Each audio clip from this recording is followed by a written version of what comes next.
senhores, sejam todos bem-vindos à nossa RA SIC Caxias. É sempre uma felicidade tê-los conosco. Eu vou pedir que ocupem seus lugares e também atenção ao cerimonial. Neste ano, celebramos os 125 anos da SIC Caxias, uma trajetória construída por lideranças, empresários e pela energia da nossa comunidade, que impulsionou o desenvolvimento de Caxias e região. É com esse legado que afirmamos com orgulho que somos a casa de todos os futuros. Confiram o nosso vídeo. Uma casa não é feita apenas de concreto, vidro ou aço, e sim de histórias e pertencimento. Por isso, consideramos a tradição não como uma âncora que nos prende ao passado, mas como a raiz que nos dá a segurança para tocar o céu. Há 125 anos, escolhemos ser mais que uma estrutura física. Decidimos ser o ponto de encontro de todos os caminhos. Abrimos nossas portas para unir diferentes vozes da indústria, do comércio e dos serviços, para que ideias se cruzem e se multipliquem. Não estamos aqui só para testemunhar a passagem do tempo, e sim para projetar o amanhã. SIC Caxias, 125 anos. A casa de todos os futuros.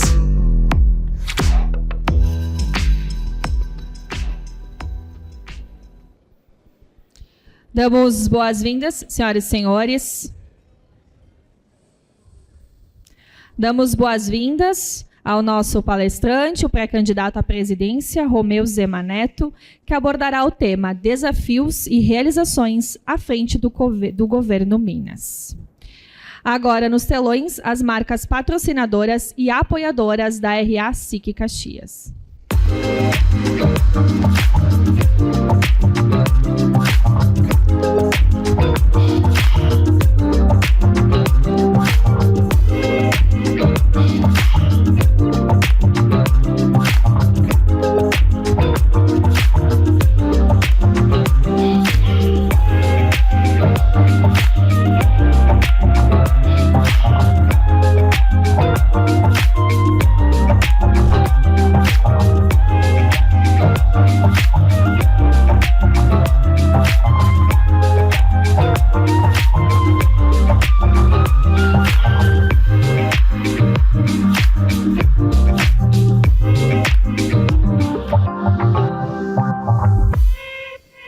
O projeto Degustar de hoje tem parceria com a Cantina Tonê.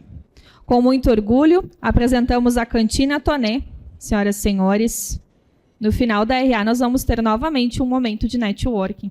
Então agora eu peço a atenção de vocês. Com muito orgulho, apresentamos a Cantina Tonê, um verdadeiro símbolo da tradição e da paixão pela cultura italiana. Localizada em Caxias do Sul, na charmosa linha 40, a cantina preserva a história e os sabores herdados de gerações, oferecendo vinhos, sucos e espumantes, além de uma hospitalidade calorosa que proporciona uma experiência enogastronômica única. Visite um lugar onde cada detalhe conta uma história.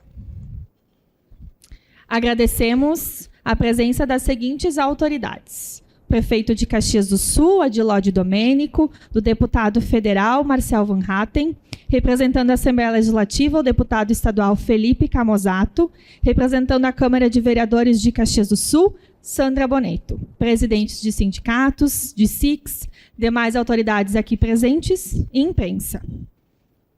Senhoras e senhores, para a saudação, convidamos ao palco o presidente da SIC Caxias, o Biratã Hesler.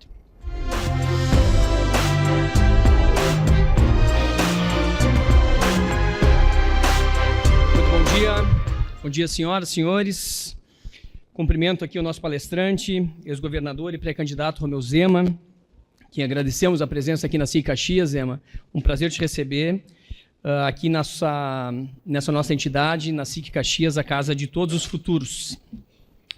Eu estendo a saudação aqui aos meus vice-presidentes, o André, o Olivero, o Marcos, ao presidente do Conselho Superior, seu Nadir, está aqui. Muito bom tê-lo aqui, seu Nadir, Ágata, nosso Conselho Deliberativo, obrigado por estar conosco. Todas as nossas lideranças empresariais que estão aqui, os presidentes de sindicatos, os nossos associados, a nossa imprensa, que acompanham a RA de hoje, que é a importante RA de hoje. Senhoras e senhores, hoje, mais uma vez, esta casa cumpre seu papel institucional e histórico. A SIC Caxias é um espaço da sociedade aberto a todas as correntes de pensamento, onde o debate é bem-vindo, sobretudo quando ele é necessário.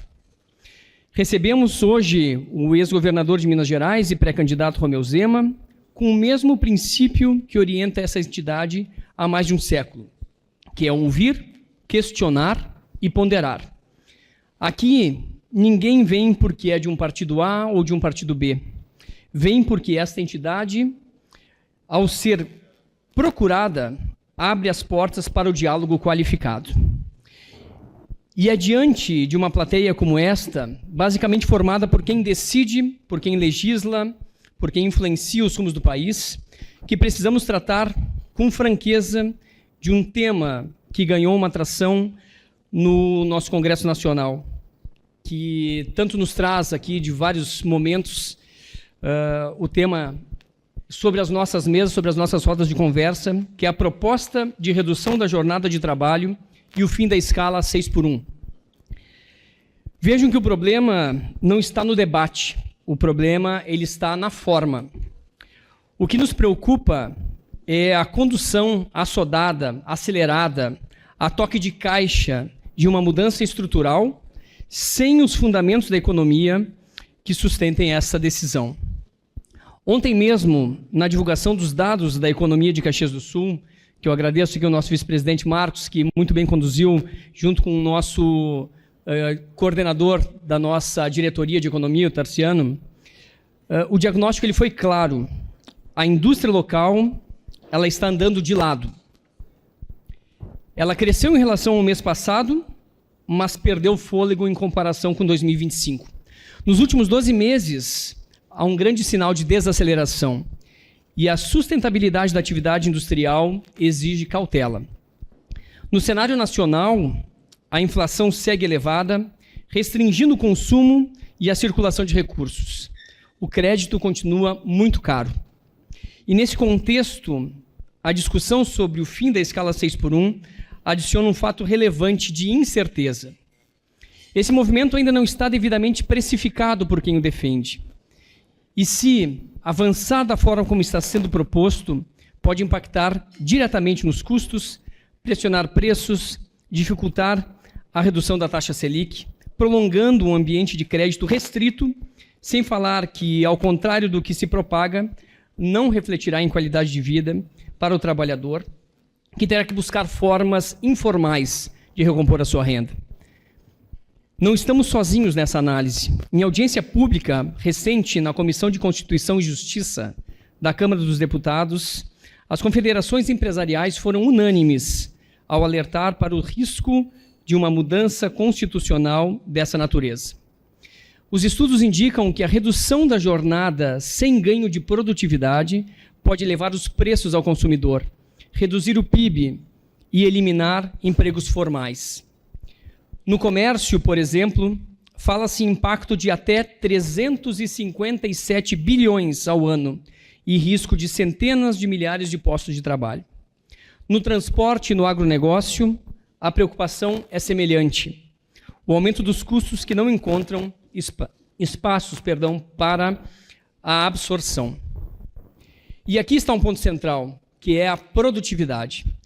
Sem avanços consistentes em produtividade, qualquer redução de jornada por imposição legal tende a produzir um efeito colateral indesejado, que é menos competitividade, menos investimento e menos emprego.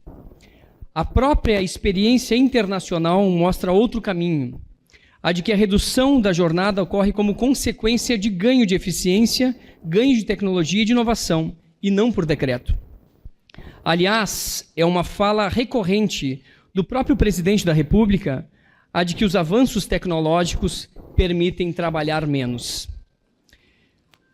Hoje o Brasil já convive com um sistema trabalhista que impõe um pacote robusto de encargos e obrigações às empresas.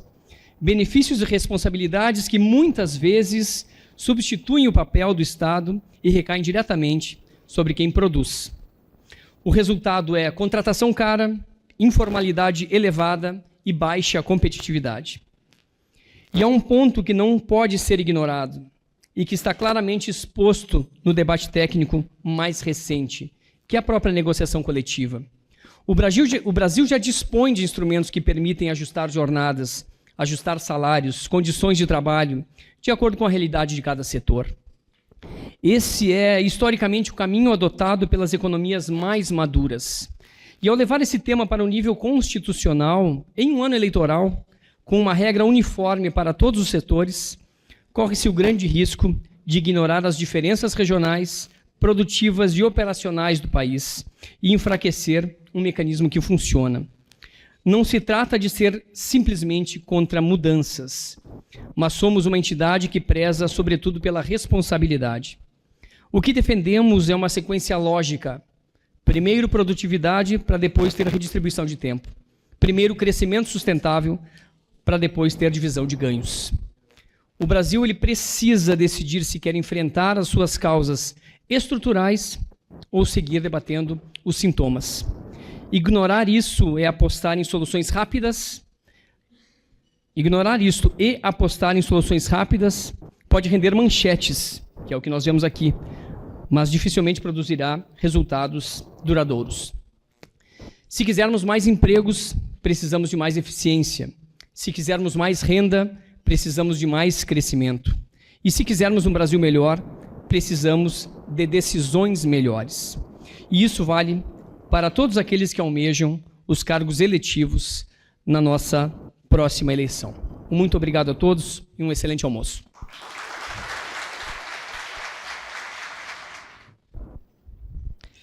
Senhoras e senhores, a terceira edição do SIC Connection, grande evento de gestão, acontece nos dias 17 e 18 de junho, das 14 às 18 horas, no UX Teatro, aqui em Caxias do Sul. Em pauta, um dos ativos mais valiosos da liderança, o tempo.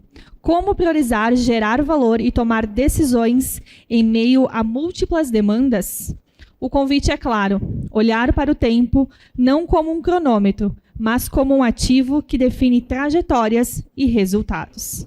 Garanta seu passaporte com valor especial até 12 de abril no site do SIC Connection.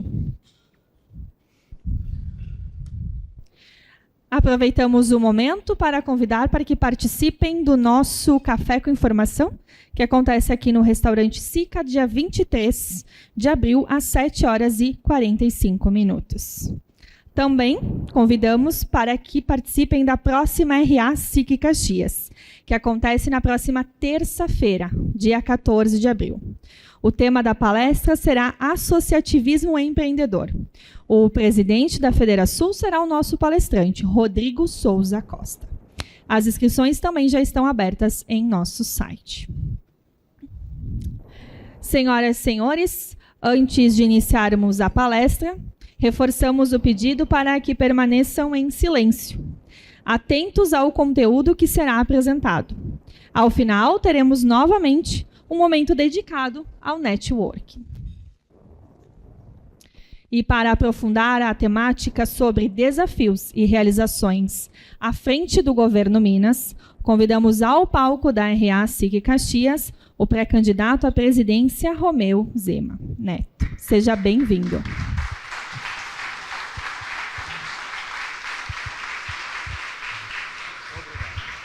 Sabe aquela pessoa que sempre detestou política? Essa pessoa era exatamente eu. Mas lá em 2018, não dava mais para poder ficar calado, para poder ficar esperando. Minas estava totalmente quebrada e falida.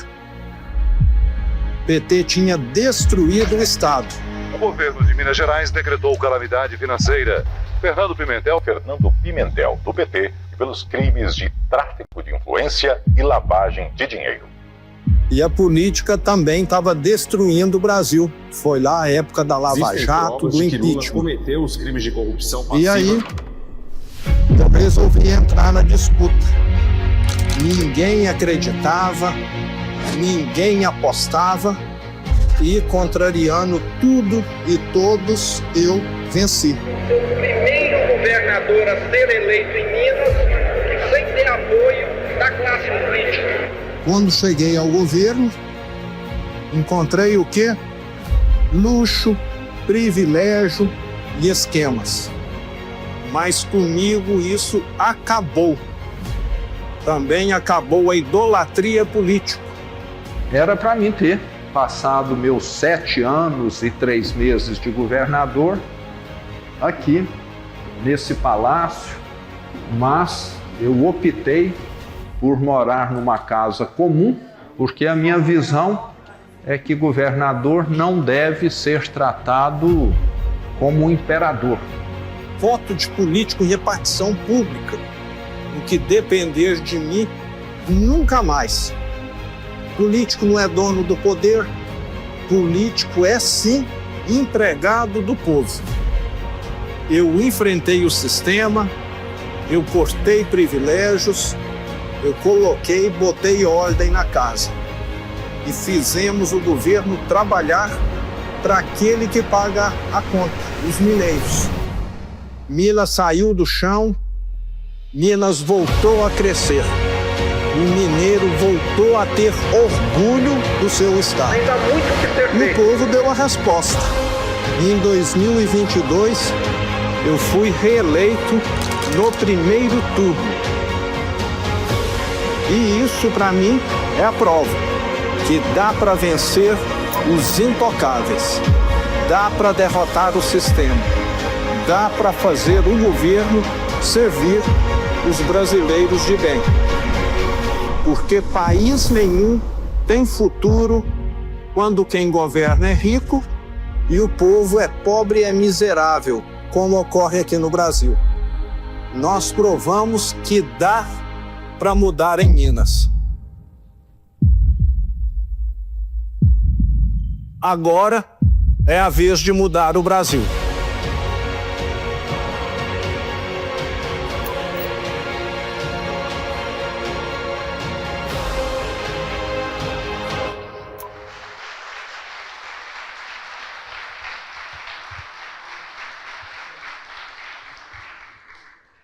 Boa tarde, Caxias do Sul. É a segunda vez que tenho a oportunidade de estar aqui nos últimos 2, 3 anos. Primeira vez como governador de Minas, agora como pré-candidato à presidência da República. Sempre muito bem recebido aqui na SIC. Quero agradecer o Bira, toda a diretoria, os associados. E quero também ser muito objetivo aqui na minha fala. Eu sempre fui empresário, saí da empresa em outubro de 2016. Nos 30 anos anteriores, eu conduzi um processo de expansão da empresa que saiu de 4 para 470 lojas nos estados de Minas e vizinhos. Isso foi um grande desafio. A maioria aqui é empreendedor, sabe muito bem como é complexo empreender no Brasil. Metade do meu tempo eu dediquei para entender a tributação. E mesmo assim, hoje, a empresa que emprega mais de 5.000 pessoas, empregos diretos, ainda tem uma série de ações na justiça, ou reclamando aquilo que pagou a mais, ou sendo cobrada por aquilo que algum tribunal mudou o entendimento e diz que nós devemos. Acho que não é diferente de vocês aqui. Teve ocasiões em que nós terminamos um empreendimento que ficou 3 anos fechado, aguardando uma assinatura da Secretaria do Meio Ambiente de Minas Gerais. 3 anos em que nós ficamos pagando 4 vigilantes para acompanhar o imóvel, em vez de estar gerando 60 empregos. E dá para ver que um país assim parece que não quer que quem trabalha desenvolva, que cresça. Então eu sei muito, muito bem, acho que melhor do que qualquer outro pré-candidato, as dores do setor privado. Porque, como eu disse, foram 30 anos. Eu rodei mais de 2 milhões de quilômetros dirigindo para poder fazer essa expansão da empresa. 470 cidades não é pouca coisa. Você tem de ir primeiro para conhecer a cidade, depois você vai para contratar o imóvel, depois você vai para reformar o imóvel, para contratar a equipe, para treinar a equipe e depois para acompanhar a operação. E o Brasil conseguiu criar, me parece que nesses últimos anos de governo Lula, principalmente, a ideia de que ser empresário é algo semelhante a ser criminoso. E isso parece que está enraizado hoje em boa parte dos brasileiros. Mas em Minas Gerais, na minha gestão, nós conseguimos mudar muito esse tipo de modelo mental. Para efeito aqui de comparação, no governo anterior em Minas, no governo PT, do Fernando Pimentel, o Estado atraiu 26 bilhões de investimentos. Durante os meus 7 anos de governo, nós levamos para Minas Gerais 540 bilhões de investimentos. Nós estamos falando de algo como 100 bilhões de dólares. É mais investimentos do que muitos países do mundo atraíram. Por que que isso aconteceu? Porque lá nós governamos junto com o setor produtivo. Eu estava comentando com o Bira agora há pouco que eu tive tanto contato com o presidente da Federação das Indústrias, com o presidente da Federação da Agricultura e também com o presidente da Federação do Comércio, como com os meus secretários. Nada no meu governo foi feito sem a participação do setor produtivo. Nada. E o Estado cresceu bem acima da economia brasileira nesses 7 anos, ganhou participação no PIB, diferente do Brasil, que tem perdido participação no PIB mundial. Na década de 80, o Brasil chegou a representar 4% do PIB mundial, os últimos dados apontam que é 2,3%, com tendência de queda. Minas está caminhando para, num futuro, não sei quando, se tornar a segunda maior economia do Brasil, superando a do Rio de Janeiro, porque tem crescido consistentemente acima dessa que é a segunda. Se está crescendo mais, é só questão de tempo. Como resultado desses investimentos, criamos mais de 1 milhão de empregos com carteira assinada. Em Minas, hoje, nós temos a menor taxa de desemprego da história. E o Estado voltou a ter credibilidade. E isso deve-se muito a eu ter levado para o setor público aquilo que todos aqui fazem. Alguém aqui leva companheirada, amigada para trabalhar na empresa ou leva gente competente? Eu levei gente competente. Alguém aqui sai criando cargos na empresa para poder agradar amigos, ter apoio de alguém, ou só cria cargo quando é necessário? Lá em Minas, quando eu assumi, nós reduzimos 50 mil cargos entre administração diretas, estatais e autarquias. E eu quero contar aqui uma história para vocês entenderem o que acontece com empresas estatais. Às vezes não é corrupção, não é escândalo, mas como elas prejudicam o desenvolvimento econômico. Em Minas, nós temos a nossa companhia de energia elétrica que se chama CEMIG, uma das maiores do Brasil e ainda controlada pelo Estado de Minas. Até 2018, quando o PT estava governando Minas, a geração nossa de energia solar era de 500 mega. Há 20 dias atrás eu saí do governo de Minas, essa geração era 14 giga. Nós colocamos dentro de Minas Gerais, durante a minha gestão, praticamente o equivalente a uma usina de Itaipu. Mais de 80 bilhões de reais foram investidos em energia solar.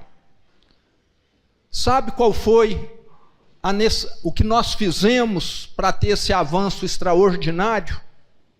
Foi uma mudança simplíssima, que nenhum político gosta de fazer. Vou contar para vocês como era e como ficou.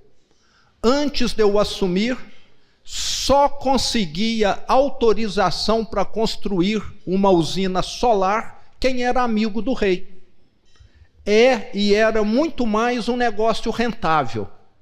Então era só o amigo de um deputado, o amigo de um governador, que conseguia da estatal a autorização para construir uma usina solar. E adivinha se ele construía? Não construía, não. Ele pegava a autorização e saía leiloando. Quem aqui me dá mais? Eu tenho aqui, uma autorização para a usina fotovoltaica. O Bira me paga 5 milhões? Não, o Marcel me paga 6. Vou vender para o Marcel, então. E com isso, o investimento não acontecia. Mas a classe política estava enriquecendo. Tem semelhança com Brasília hoje ou não tem? Muita semelhança. Então, quando alguém que tem a visão de investimento, de empresário, governa, as coisas começam a acontecer. Por isso que eu tenho dito que eu sou um candidato diferente. Eu sempre fui, como vocês aqui, ou a grande maioria, pagador de impostos e não recebedor de impostos. E tem uma grande diferença quem sempre precisou ralar muito e enfrentar as dificuldades do Estado, em vez de estar usufruindo do imposto que é recebido. E nós já provamos em Minas, nós já provamos também em Joinville, a maior cidade de Santa Catarina, que a receita de gestão do Partido Novo funciona. Enxugar a máquina, como eu falei, gente competente. Nós contratamos headhunters para selecionar o secretariado. Eram 21 secretarias, reduzimos para 14. E uma coisa que político não gosta muito no Brasil, que eu fiz também, é cortar, iniciar o processo por você mesmo, por mim mesmo. O que eu fiz como governador, como o vídeo aqui mostrou? Em vez de morar num palácio, com 32 empregadas, governantas, garçons, maîtres, cozinheiros, eu fui morar numa casa que eu pago o aluguel, que eu tenho a empregada. Em vez de ir e voltar para o trabalho diariamente, como o governador do PT fazia, de helicóptero, eu aluguei uma casa próxima do local do trabalho, vou e volto de carro. Só com isso, eu economizei 3 milhões por ano para o estado de Minas. Está longe de resolver os problemas no estado. Mas todos aqui sabem muito bem que exemplo conta. Que quem está liderando precisa mostrar o caminho. E o que nós estamos assistindo hoje no Brasil parece que é o oposto, que é uma gastança sem fim e maus exemplos que não acabam. Então eu sou muito simples. A minha forma de fazer gestão, eu acho que deu para vocês de certa maneira compreenderem, é essa. Todos com metas para cumprir. Sem muralhas, que é uma das coisas que mais existem no setor público. Eu não conhecia, mas no setor público, via de regra, é o seguinte: o partido A vai ter a secretaria 1, 2 e 3. O partido B, a secretaria 4. O partido C, a secretaria 5. E não conversam entre si, com medo de alguém tentar interferir na distribuição de cargos e favores. Lá em Minas isso acabou. Acabei com esses muros. Nunca houve tanta sinergia entre as secretarias, inclusive, coisa inédita, para vocês terem ideia, reunião de secretariado a cada 2 semanas. Minas Gerais nunca tinha tido isso. Como que se faz gestão sem ter os diretores de uma empresa ou secretários de um governo do estado? Era cada um fazendo o que era melhor para si e para o seu partido. Tem uma disfuncionalidade gigantesca no setor público.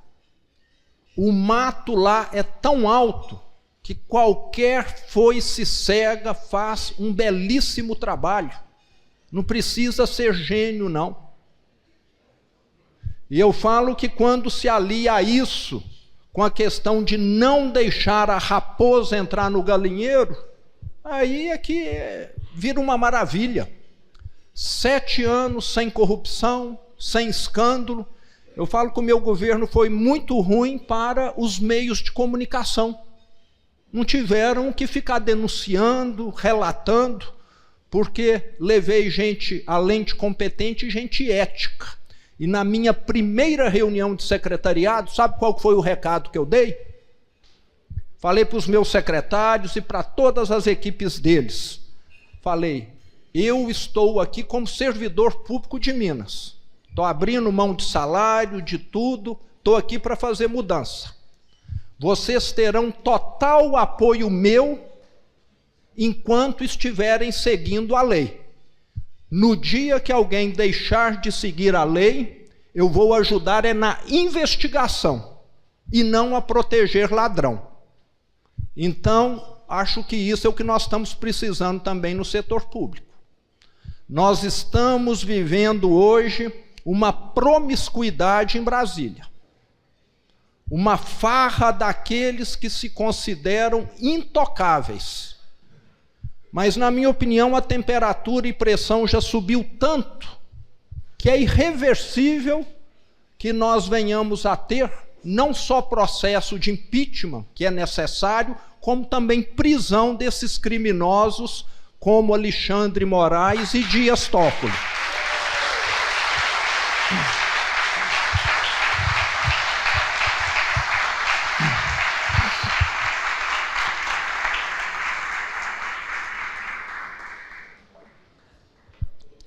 O brasileiro está cansado, está indignado.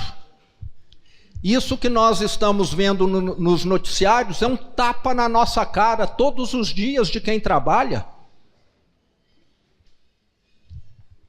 Esse país tem jeito, sim. Eu falo que nós já conseguimos conquistas que eu mesmo considerava impossível. Lá em 94, eu fazia 2 tabelas de preço por semana. Nós conseguimos acabar com a inflação. Quem que foi contra a inflação? O plano real, o PT. Né? O PT, tudo que é bom, ele é contra. Outra conquista do Brasil, Nós temos hoje reservas internacionais superiores a 300 bilhões de dólares. E isso dá um conforto muito grande para o setor privado. Eu, como empresário, dormi com dívida de 10 milhões e acordei com dívida de 20, devido a uma maxi desvalorização do real, um problema que a Argentina ainda tem, mas que o Brasil não tem mais. Agora, o que é que o Brasil precisa? Precisa desse choque moral e ético, que, na minha opinião, não tem nenhum outro partido melhor do que o Novo. Quem aqui acompanha o trabalho dos parlamentares do Novo, está aqui o Marcel, está aqui o Camozato, e dos vereadores também, e tanto aqui como em outros estados, sabe que nós somos o partido que mais combate a corrupção no Brasil. O favoritismo, essa praga que infesta o setor público em boa parte do Brasil. O Novo é pequeno, mas tem gente de altíssima qualidade. Os nossos 5 deputados em Brasília fazem muito mais ação e barulho do que partidos que têm 30, 40, 50. Então nós precisamos do apoio de quem quer mudar esse país. Eu quero aqui caminhar já para o final, lembrando que o Brasil precisa desse choque moral e ético, que só virá com bons exemplos, que eu já mostrei é possível em Minas Gerais, e o Brasil também precisa de um choque fiscal, acabar com essa gastança desenfreada do Lula e do PT. Eu falo que uma coisa boa faz outra boa acontecer, e uma coisa ruim faz outra ruim acontecer, como se sempre fosse um efeito dominó, que pode ser um círculo virtuoso ou um círculo vicioso. E hoje, infelizmente, o Brasil está vivendo um círculo vicioso, uma gastança desenfreada que faz com que o mercado fique extremamente resistente a emprestar para o governo federal os títulos públicos, coloca o preço do dinheiro lá em cima, consequentemente uma taxa de juros altíssima. Hoje, acho que ninguém aqui consegue captar no mercado recurso por menos de 20% ao ano. Talvez uma empresa muito grande consiga algo um pouco menor do que isso. Juros de 20% ao ano, vocês sabem muito bem, é um juros que inviabiliza praticamente a maioria dos projetos. É por isso que a indústria no Brasil vem perdendo espaço. Indústria precisa de investimento. É por isso que a nossa economia anda com freio de mão puxado. No deslancha, não anda. Investimento pequeno significa o quê? Menos modernização, menos competitividade, menos produtividade e, consequentemente, menos melhoria na renda, que foi o que o Bira estava falando aqui a respeito da escala 6x1. No dia que a economia deslanchar, automaticamente a renda acompanha, nós sabemos disso.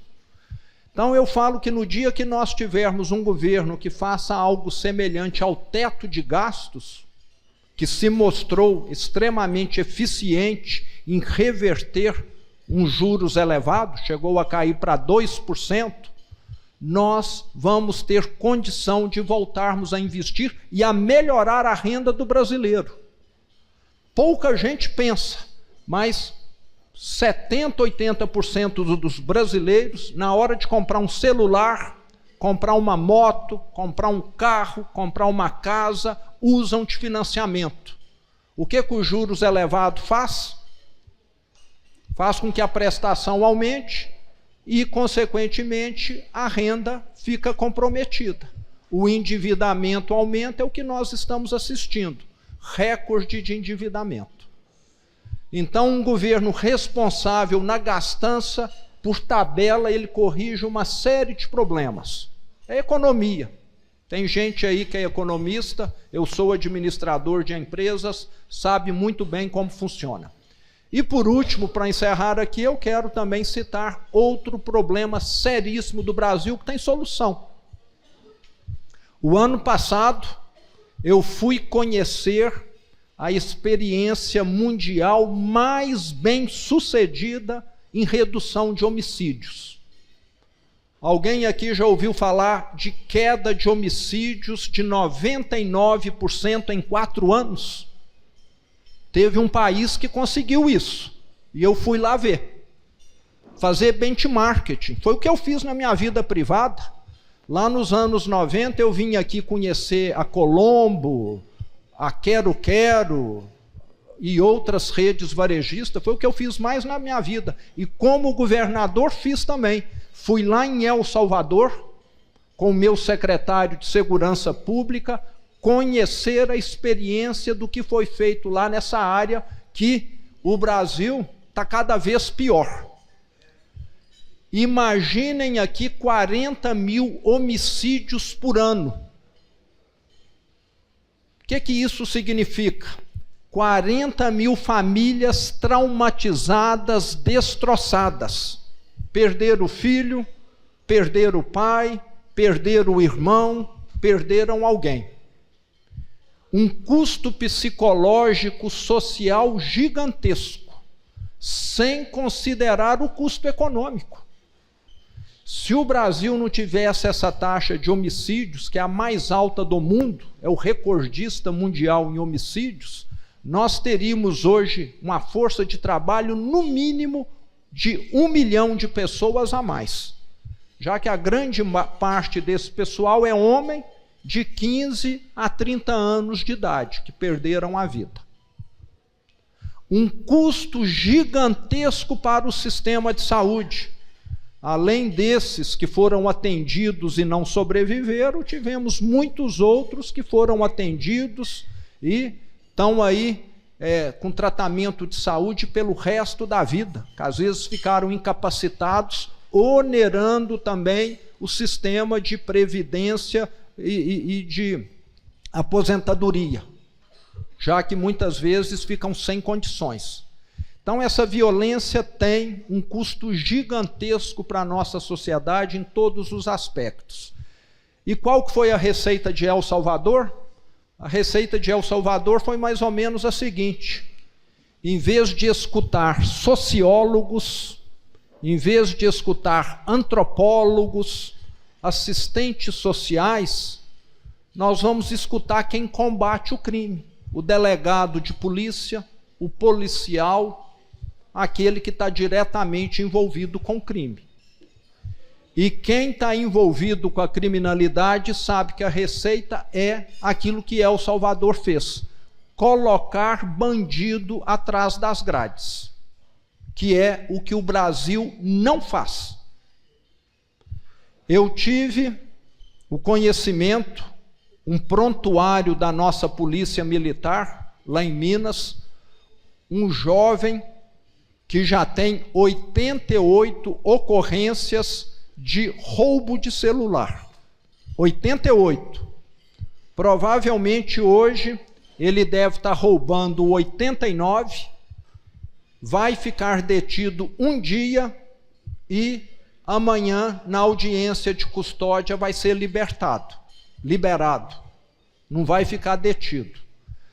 Nós temos transformado o Brasil, no meu entender, quase que numa escola do crime. Parece uma inversão total de valores. Quem produz é criminalizado. Quem é criminoso parece que tem uma certa proteção. Então, isso torna a nossa sociedade, parece que doente.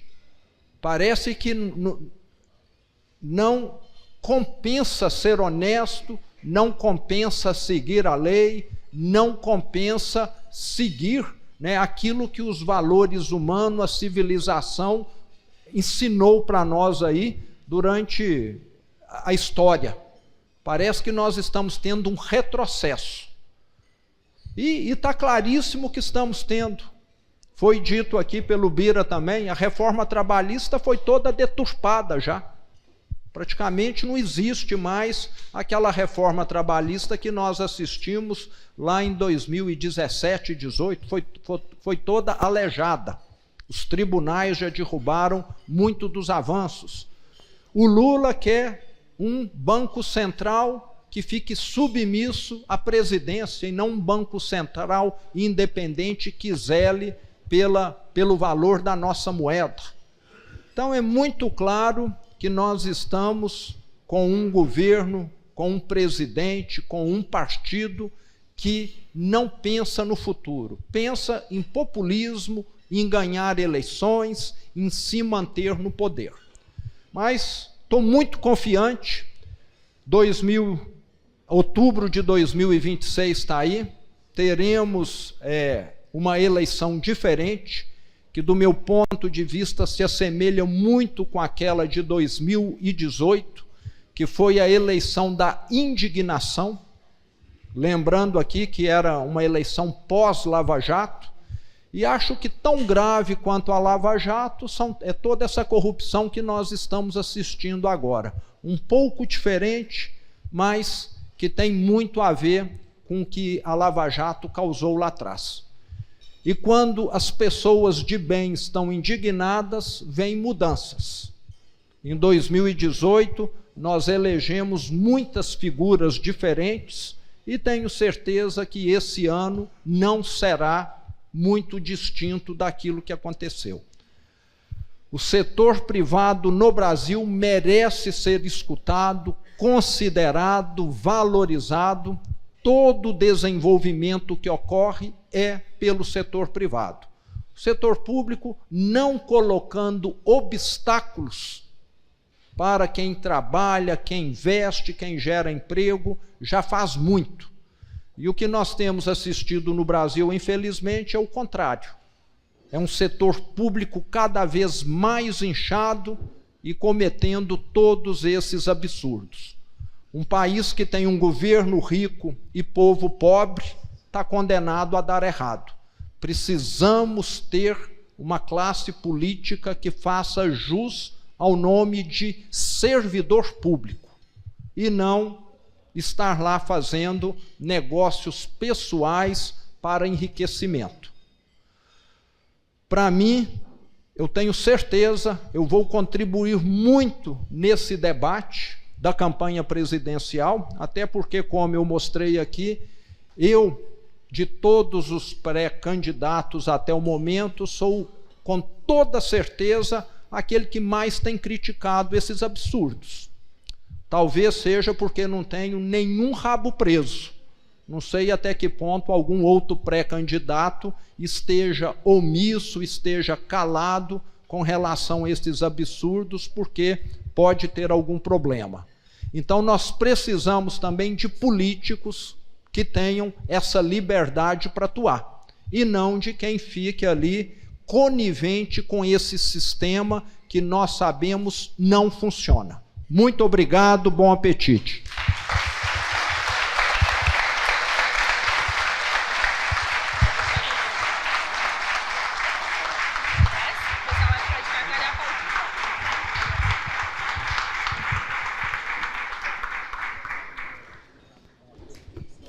Muito obrigado pela palestra, presidente. Vamos para o momento das perguntas. Obrigado. Vamos ganhar um tempo aqui já. Subi antes de tu me chamar para ganhar um tempinho aqui, uns minutos para a gente falar. Já estou aqui. Sema, por favor, fica à vontade aqui, senta do lado de cá. Deixa eu te agradecer pela brilhante apresentação que tu fizeste para nós aqui. E um tema que eu queria tocar rapidamente, porque a gente tem alguns minutos ainda. Não sei se a gente vai conseguir passar a palavra para os inscritos a perguntas, mas eu queria te provocar numa questão que é um grande concorrente que nós temos para as nossas empresas. Não é a empresa do lado, não é uma oportunidade de trabalho, mas é o assistencialismo. Ele é o grande concorrente que nós temos nas nossas empresas, né? Esse dado que tu disse do 88º roubo, certamente ele tem um assistencialismo por trás disso. Como é que é a tua posição em cima desse tema, por favor? Os programas sociais no Brasil, Bira, são importantes para quem precisa. Aquela mãe que não tem condição de trabalhar, que precisa cuidar de 2, 3 crianças pequenas, precisa do Bolsa Família. Agora, o marmanjão de 20 anos que fica nas redes sociais, no videogame, deitado no sofá o dia todo, esse não precisa. Eu sou favorável à seguinte situação: é homem, é jovem, está recebendo Bolsa Família, você precisa obrigatoriamente estar fazendo alguma coisa, ou um curso de qualificação, ou sendo um voluntário na prefeitura, se ela precisar, ajudando na creche, na escola municipal, no lar de idosos, ou você ser obrigado a aceitar uma proposta de emprego que existe aí no Cine, em todo o Brasil, e que esse pessoal não quer trabalhar. Eu venho do setor privado, eu contratei muita gente, uma das perguntas que eu mais respondi era: eu vou ter de trabalhar no sábado? Como se isso matasse alguém, né? Tem muita gente que recebe o Bolsa Família, que continuará recebendo, porque ele só quer um emprego se for para ganhar não sei quanto e não trabalhar no sábado.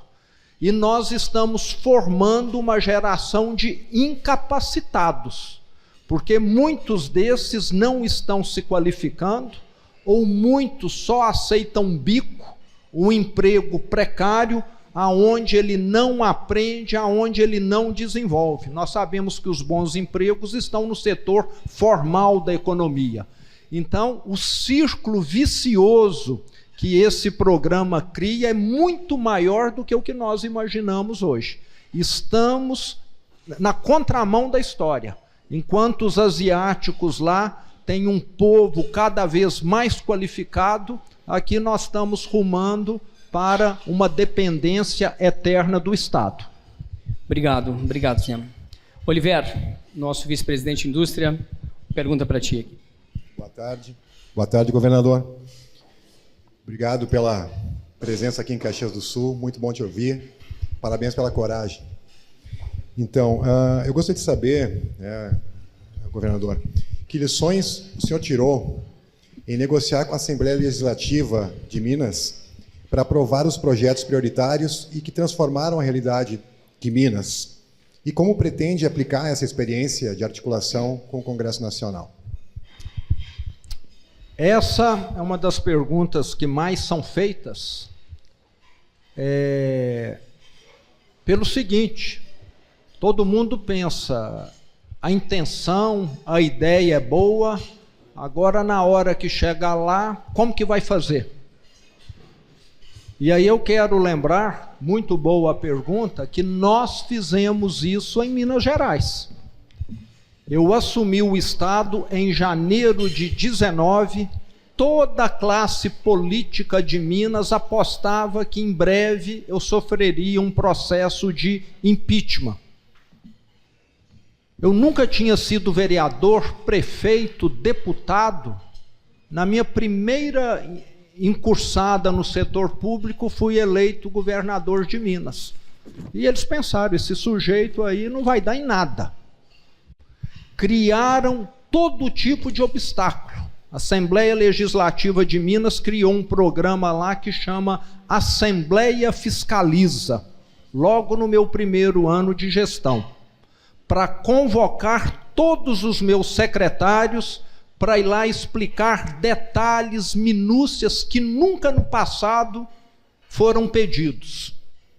Queriam fazer o governo naufragar, só que o tiro saiu pela culatra.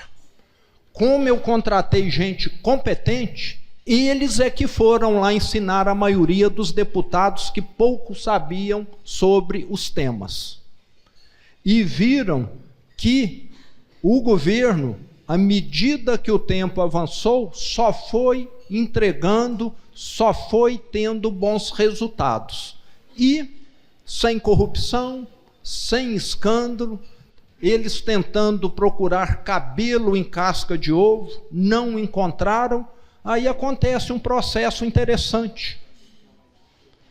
O que parlamentar mais gosta, eu diria que 60% estão nessa situação, é estar do lado de um governo bem avaliado, de um governo sério, de um governo que tem credibilidade.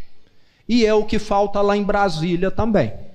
No dia que chegar alguém com credibilidade, pode ter certeza que ele terá sim uma influência substancial sobre o legislativo, que não vai querer se opor a um governo que é benquisto, que tem uma aprovação boa. E lá em Minas, como nós não tínhamos dinheiro para distribuir emendas parlamentares, isso foi difícil, mas com trabalho resolve. A maioria dos projetos de governo nosso era passado para os deputados, de forma que eles conseguiam muitas vezes entregar uma obra de 10 milhões usando só 5 das suas emendas parlamentares, ajudando o governo a fazer aquilo que é bom para o Estado e não ficar fazendo essas obras de curral eleitoral que muitas vezes é o que prevalece. Além disso, eu reservei uma boa parte do meu tempo para estar acompanhando esses deputados nas suas regiões. Eu fui o governador da história de Minas que mais esteve no interior do Estado. Fui a 430 cidades diferentes, acompanhando esses deputados que caminharam conosco. Então, na hora que você conquista credibilidade, e lembrando que em 19 eu não tinha nenhuma, eu não tinha histórico político, hoje eu até já tenho um certo histórico político. Então você consegue avançar. Então eu diria que não é fácil, mas está longe de ser impossível. Muito bem. Meu querido Romeu Zema, quero te agradecer por ter vindo aqui, infelizmente pelo adiantado da hora e teu compromisso em seguida aqui. Eu quero agradecer ao Neco Argenta, ao Daniel Randon, o Rubem Bisi, o Felipe Camozato e ao Marcel Van Hatten, que estavam inscritos para as perguntas, mas nós precisamos encerrar pelo teu adiantado, pelo teu compromisso seguinte. Se quiser fazer só uma mensagem final aqui, te agradecemos. Bom, eu quero agradecer aqui a presença de todos, um prazer estar aqui na SIC novamente. Eu falo que mineiros e gaúchos se dão muito bem. Talvez nós sejamos os dois povos mais característicos do Brasil. O mineiro com seu jeito, o gaúcho também com o seu jeito típico. Quero agradecer aqui a presença do pessoal do Novo. Eu tenho certeza que nós temos aqui 2 candidatos ao Senado no Rio Grande do Sul que vão fazer toda a diferença com relação a essa farra dos intocáveis em Brasília, que é o nosso futuro senador Marcel Van Hatten e também o Sanderson.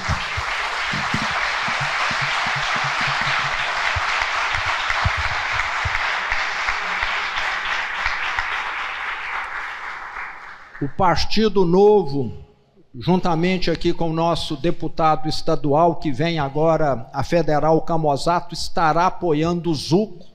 Então, Novo e PL estão juntos em diversos estados. Sempre me fazem a pergunta sobre eu ser vice. Tenho respondido isso constantemente. Primeiro, eu quero dizer que eu fico muito lisonjeado, honrado de estar sendo lembrado, mas isso comprova que fizemos um bom trabalho em Minas Gerais, caso contrário não ocorreria, mas nunca houve um convite formal, tem de ficar muito claro isso, e nós queremos elevar esse debate. Como eu falei, nós temos boas propostas que a classe política tradicional muitas vezes não aprecia, e vamos até o final. E em 2018, até a última semana da minha campanha, eu estava em 3º, 4º lugar. A virada só deu na última semana. Eleição é sempre imprevisível. Então eu estou muito acostumado a estar no pelotão atrás e na última volta do Grande Prêmio muita coisa acontece, né? E eu até tenho brincado, quem sabe eu é que vou chamar o Flávio para ser vice meu no final da campanha. Muito obrigado, muito obrigado. Obrigado a todos. Senhoras e senhores, novamente, muito obrigado pela presença de todos. Nos vemos, então, terça-feira na RA com o Rodrigo Costa, nosso presidente da Federação. Boa quinta-feira a todos. Rico baixou, brilhou, Rico baixou, bombou, Rico baixou, facilitou. O app atualizou, o Banri arrasou, Rico baixou, facilitou. O app Banrisul tá mais moderno e mais fácil de usar. E tu pode acompanhar a tua vida financeira num só lugar. Baixa o app Banrisul e abre tua conta. Banrisul. Cuidar da sua saúde vai muito além da consulta, do diagnóstico, do tratamento. Cuidar de você é nos emocionarmos juntos. É escutarmos uns aos outros, é estarmos conectados onde você estiver. É criarmos uma relação de confiança. É contarmos sempre que precisarmos. A saúde nos mantém lado a lado. O cuidado nos torna parte do todo. Círculo Saúde. O bem-estar nos aproxima.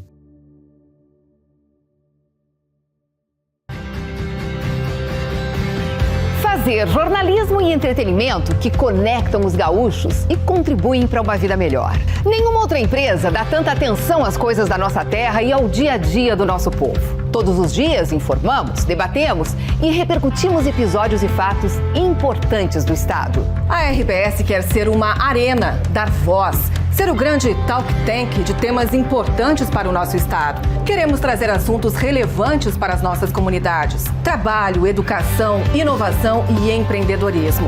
E assim construir conexões positivas que impulsionam a evolução. E na busca por relevância e conexão com o público, o papel dos jornalistas e comunicadores é cada dia mais importante. Queremos ter as vozes mais relevantes e, para isso, estamos abertos a parcerias e novos modelos de atuação. A partir do humor e da música, levamos leveza e diversão para o público na programação da rádio e da televisão. A maioria dos grandes eventos que vêm ao estado são realizados com a RBS, tanto na promoção quanto na produção. Com a Globo, temos em nossa grade os melhores programas de jornalismo e de entretenimento, com as maiores audiências do país. Há 4 anos lançamos GZH, que hoje conta com mais de 100 mil assinantes. E a meta para o futuro é audaciosa. Queremos aumentar a carteira de assinantes digitais em 50% nos próximos 3 anos e amplificar a atuação de todo o nosso portfólio digital, principalmente no esporte e no entretenimento. Interativo e segmentado. O rádio é sempre atual, é instantâneo, é móvel e pode ser consumido em qualquer lugar. Otimista com a TV aberta no Brasil, a RBS está atenta ao avanço pós-TV digital HD, que prevê tecnologias para personalizar conteúdo, direcionar a publicidade e trazer ainda mais funcionalidades e qualidade. A evolução dos aparelhos de televisão vai acelerar o surgimento de novidades. E pode ter certeza, vamos acompanhar essa transformação. A força da RBS no mercado publicitário reflete nossa forte relação com os gaúchos. Queremos ser parceiro de negócios das marcas que atuam em nosso estado. Acompanhamos a evolução. Combinamos novas ferramentas com a tradição e a liderança dos nossos ativos. Simplificamos as decisões e, com a nossa visão 360, entregamos mais do que se espera de um veículo de comunicação. E tudo isso só é possível graças às nossas pessoas. Quem trabalha na RBS acredita na comunicação e na diferença que ela faz, seja nos negócios dos clientes, seja na evolução da sociedade. São as pessoas que fazem a RBS ser a RBS.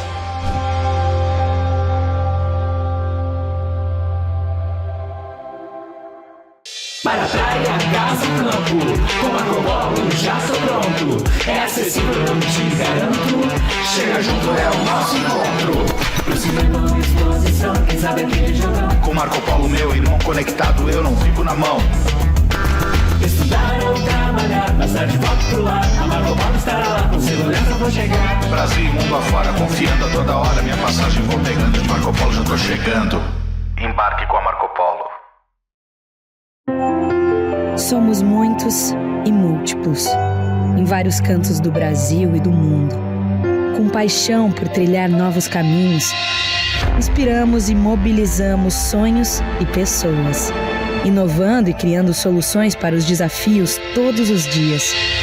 Vamos em busca de uma prosperidade compartilhada, que respeita nossas relações com o planeta e com as pessoas, que sempre tem espaço para mais. Uma nova ideia, um novo produto, um novo serviço, que cria um futuro sustentável em conjunto com um novo jeito de pensar e fazer a mobilidade. Somos formados por gente que sabe que em um mundo tão dinâmico como o nosso, manter-se em movimento é fundamental. É assim que seguimos, com apetite pelo amanhã e muita coragem para viver o futuro. Incansáveis, inquietos, evoluindo para conectar pessoas e riquezas, gerando prosperidade. As empresas Randon agora são Randon Corp.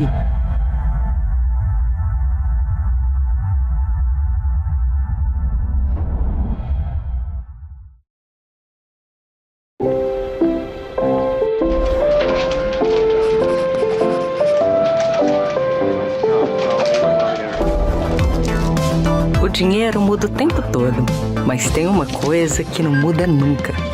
Há mais de 120 anos, toda transação financeira no Sicredi gera impacto social. Abra sua conta e faça parte. Acreditar no cooperativismo para transformar vidas. Sicredi é ter com quem contar.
Papai. É pra dar sorte.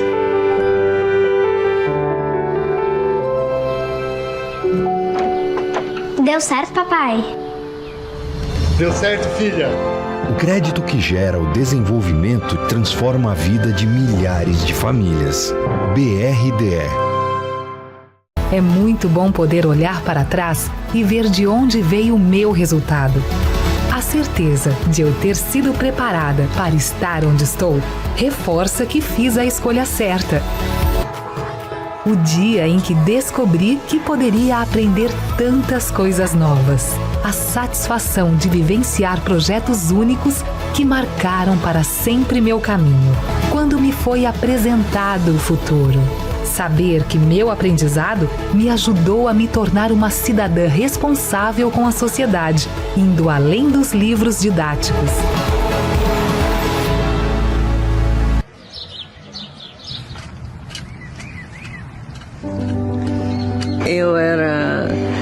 agricultora, porque ele era pedreiro, ferreiro, e nós fomos morar para nossa casinha. Então eu disse assim, o que eu vou fazer? Eu vou virar essa terra. Ali eu comecei a plantar em roda da casa, e ele trabalhando, né, de pedreiro. Eu já tinha os 6 filhos. Plantava, vendia, fazia chimia, fazia pão, fazia tudo um pouco para vender, fazia sabão. Botemos ali uma bodeguinha assim, bem simplesinha. Nem interesse de fazer um mercado, aquilo estava só para dar um dinheirinho a mais na família, né? Ao longo dos anos, o Super Andreassa estabelece relações próximas e duradouras com clientes, funcionários e fornecedores. Expande os negócios na região e se consolida como uma das principais redes supermercadistas do sul do Brasil. O Grupo Andreassa cresceu junto à região, ao lado das pessoas. No decorrer do caminho, reunimos sonhos, multiplicamos conquistas.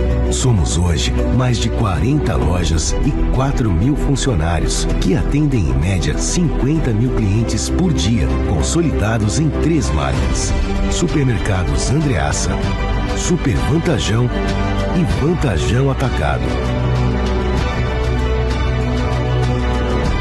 Chegamos até aqui, unidos pelo trabalho e uma certeza: nosso grande propósito é proporcionar uma vida melhor para todas as famílias.